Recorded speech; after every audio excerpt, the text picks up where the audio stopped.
नागपुरातनं हा शपथविधी सोहळा आपण लाईव्ह पाहतो। शपथ घेतो की कायद्याद्वारे स्थापित झाले आहे अशा भारताच्या संविधानाबद्दल मी खरी श्रद्धा व निष्ठा बाळगेन। मी भारताची सार्वभौमता व एकात्मता उन्नत राखीन। मी महाराष्ट्र राज्याचा मंत्री म्हणून माझे कामे निष्ठापूर्वक सत्सद विवेक बुद्धीने पार पाडीन आणि संविधान व कायदा यानुसार सर्व तऱ्हेच्या लोकांना मी निर्भयपणे व निपक्षपातीपणे तसेच कोणाच्याही विषयी ममत्भाव किंवा आकस न बाळगता न्याय वागणूक देईन।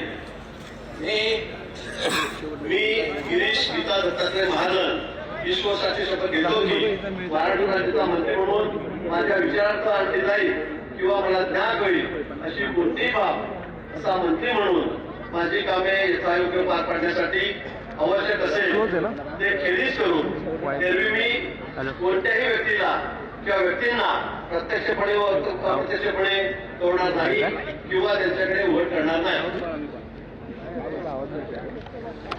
श्री गुलाबराव रेवाबाई रघुनाथ पाटील। भाजपचे ज्येष्ठ नेते गिरीश महाजन यांना पुन्हा एकदा मंत्रिमंडळामध्ये स्थान मिळालेले आहे। त्यांनी मंत्री म्हणून शपथ घेतलेली आहे।